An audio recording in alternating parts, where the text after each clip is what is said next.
So, blessedness. What a wonderful word that was that we looked on last week. And as I said at the beginning, I hope you've rejoiced in that this week. If you weren't here, there's copies of the sermon in the counter on the back of the church. And it's on the YouTube channel, so it's online if you wanted to watch it, if you can't sleep or anything like that. There you go. And I would start with that because that's the foundation stone for the journey that Jesus calls Peter and the disciples. And it's the foundation stone for us in a passage that this morning is quite challenging.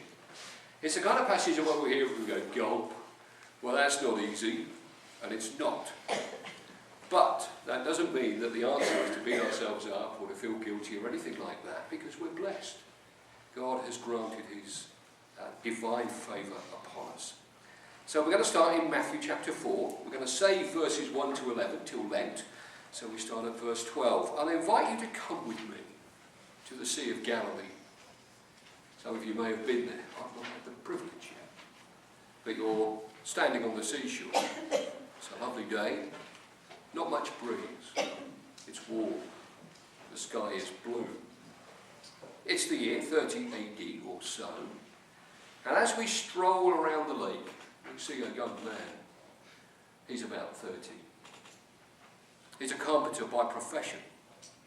And we're about to see him invite a group of people to join him. And that group of people becomes a movement that changes the world. We see him call the most unlikely of people for such a task. 4 fishermen, uneducated, hard-working, honest men. He invites them to join him. And over the next few years, he models to them a way of living. And this model is very simple. He basically says to them, live as I do, and pass on what you learn, sharing with others the love and the wisdom, the good news that I share with you.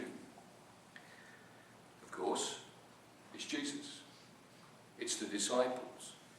And this movement is his people, which is the church. And Jesus' discipleship becomes a self-replicating movement. His last words to them were, go and make disciples, teaching them everything I have taught you. And this self-replicating model works brilliantly. By about 100 AD, historians think there were 20,000 Christians or so. 200 years later, that number is in the millions. And they do this without professional leadership, without any buildings that we would call necessary for church life. They don't even have the New Testament worked out. And yet they've grown in the millions. Forgetting, of course, in our peril, that all this under persecution, which reached its height in the persecutions of Diocletian in about 303 to 310 AD. It just kept growing. And then a miracle. As a result of what he claimed was a vision of Christ just before the Battle of Milvian Bridge in October 312, Emperor Constantine, who won the battle, made Christianity his favoured and protected religion. No more persecution. The church was safe. It could develop, work out all these things it hadn't worked out yet, begin to formalise its scriptures and its structures. Good news, huh? Or was it? Well, it was better than being fed to lions and burnt alive, which was what was happening in Diocletian's reign. But it set in place a chain of events that led to Christendom. A belief in God which was worldwide. Everybody believed in God, and everybody were informed by Christian values. The church professionalised its leadership, and, rather unwisely, I think, moved from that Jesus' model, that way of thinking that said right action leads on to right thinking, adopted the Greek model, which became right thinking leads to right action. And what that did was turn discipleship into church attendance. Ministry grew increasingly clergy-centred. Indeed, ordained ministry came to be called the ministry, as if there was no other. The church began to neglect that New Testament teaching that we're all a royal priesthood, all of us living stones being built into a holy temple with Jesus as the chief cornerstone. So about 90% of Christians became passive. The good news, though, if it was good news, was that mission and evangelism was so easy. We didn't have to do anything. People just came. Indeed, it was frowned upon if you didn't come to church. Indeed, in England for a while, you had to pay a tax if you didn't attend church. They all came. Everybody believed in God. We didn't have to worry about Jesus' self-replicating model in the West.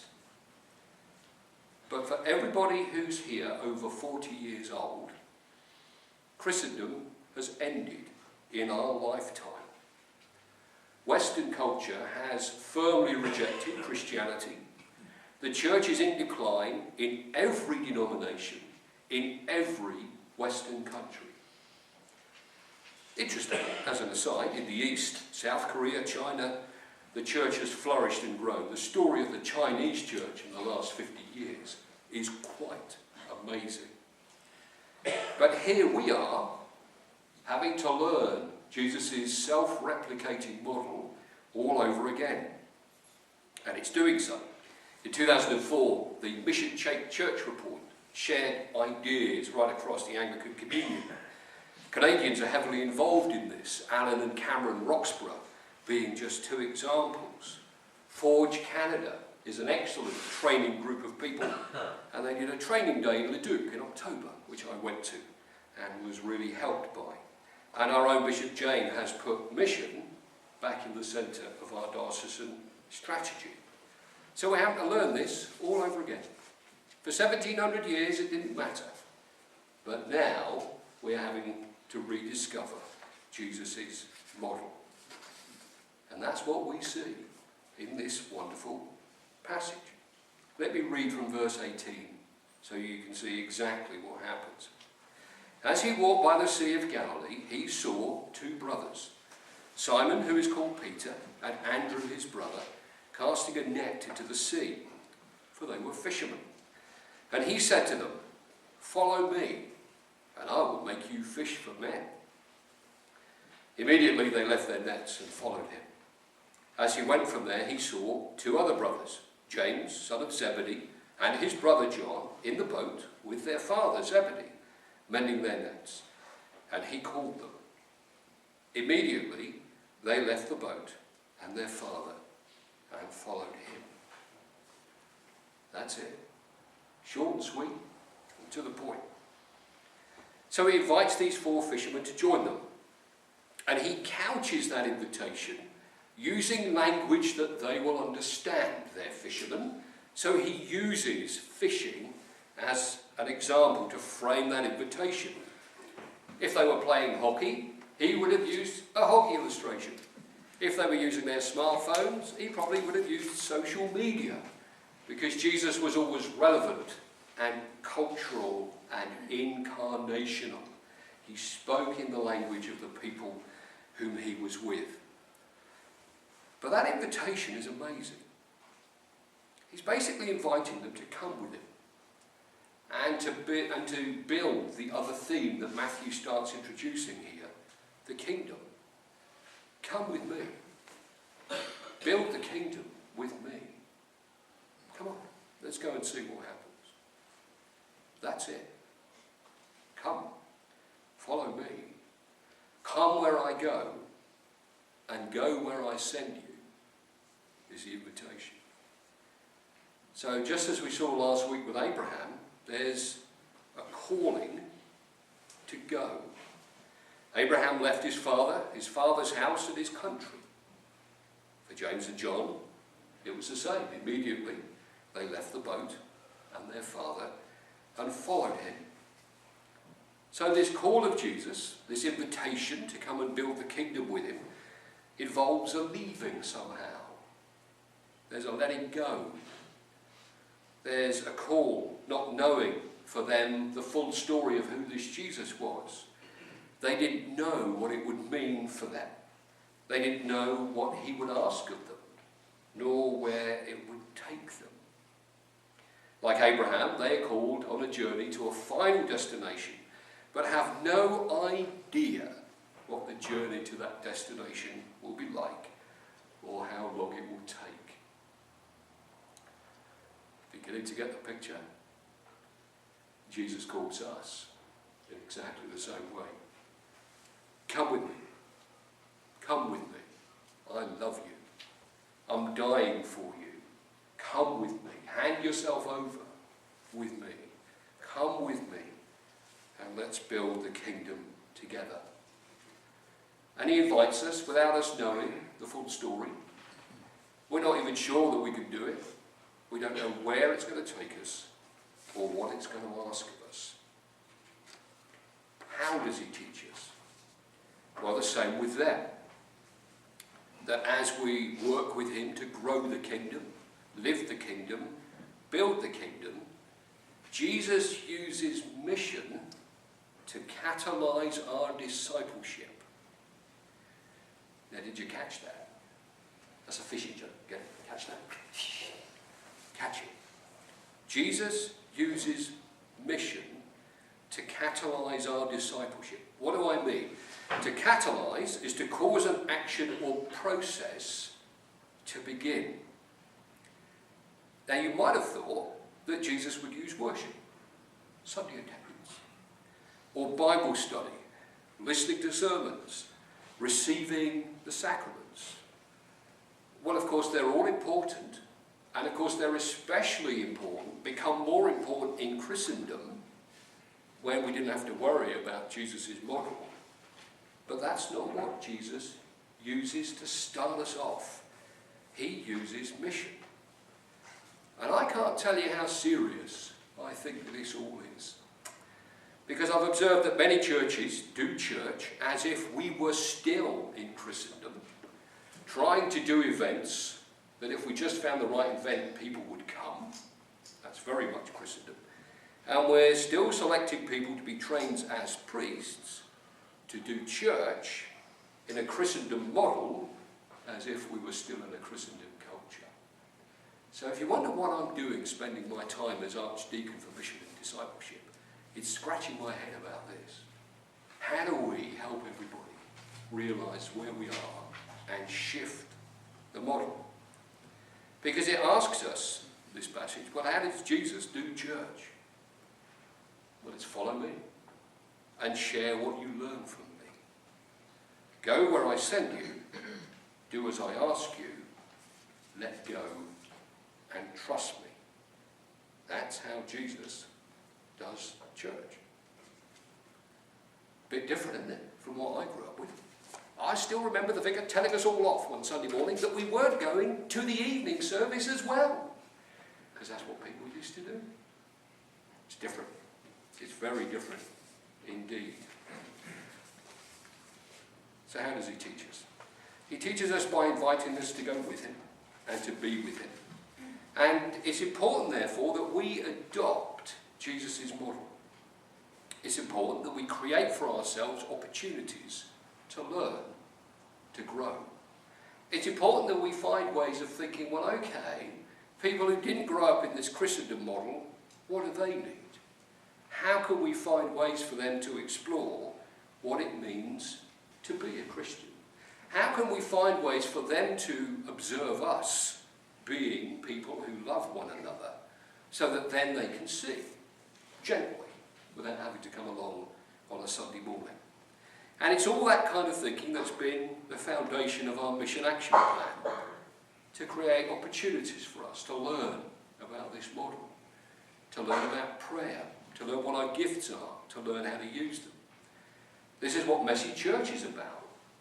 It's an opportunity, we hope, for people who didn't grow up in Christendom to observe what a Christian community might look like when it's there loving each other.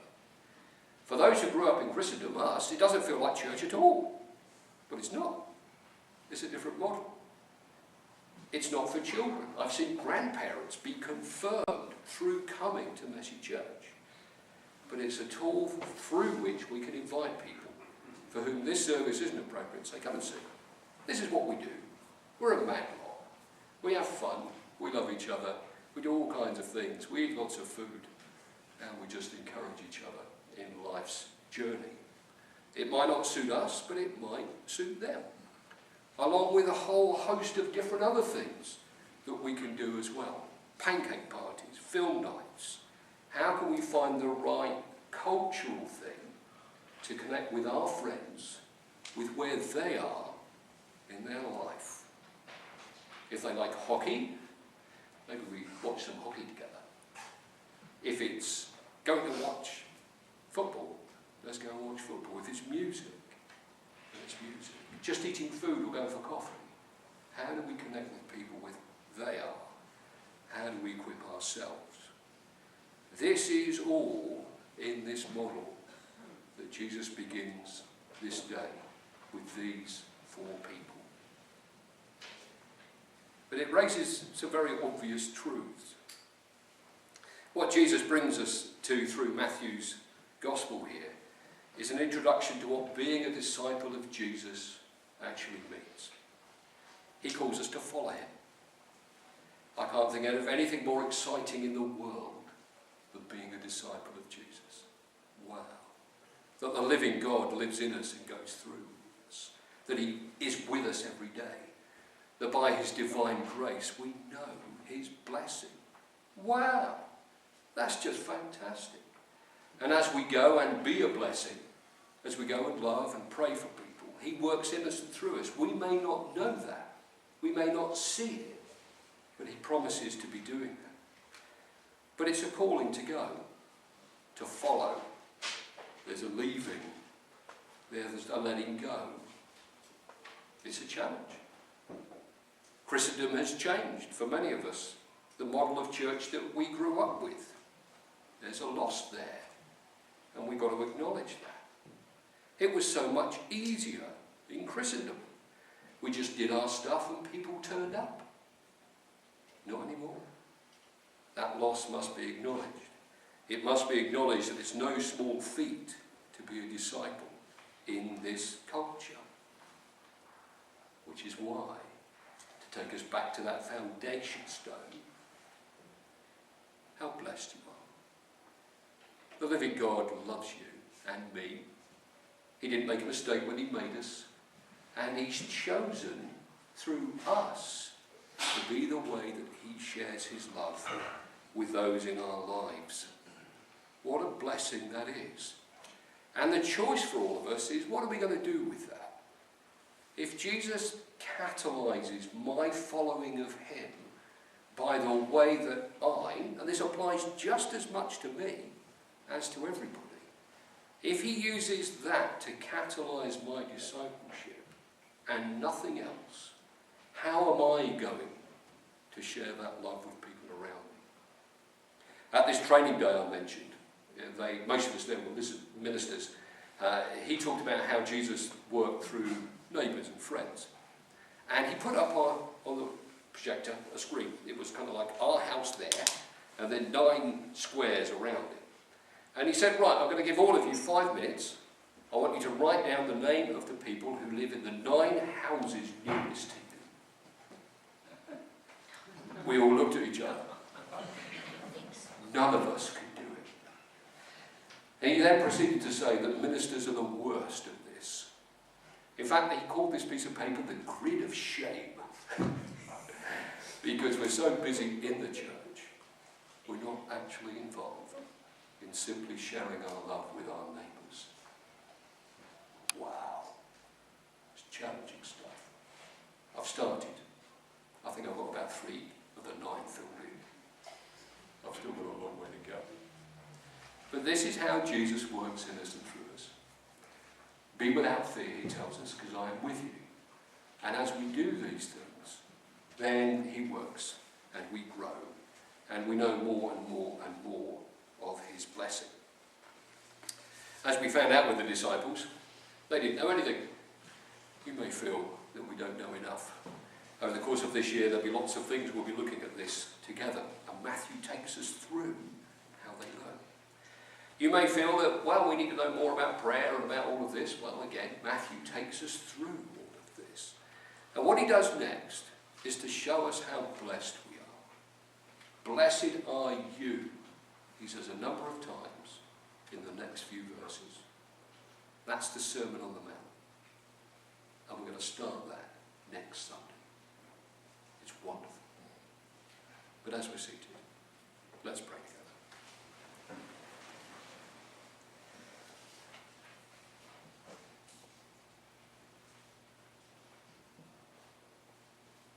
Our Father, thank you for your heavenly grace, of how you have guided and kept your church through these 2,000 years. In spite of our ongoing and many errors, you bless us and you guide us. And we thank you for the way that you've called us by the people who have shared what they learned from you, which is why we're here today. We lift you all the people we know in our lives, the people who live around us, whose names we may or may not know. We think of our family and our friends, the people we work with or have fun with. Help us to see them as you do, which is people you dearly love. Help us to be the people you know we are, which is people who have you with them. So, Father, help us to pray, to be confident in love, to just simply be a blessing. And Father, as you take us through Matthew's Gospel into all that this means for us, then it will help us to grow. Catalyse our discipleship, we pray. And may we all rejoice in a year's time as we've seen ourselves grow, not just spiritually, but numerically as a family as well. And we ask this, Father, for your glory's sake, and in Jesus' name.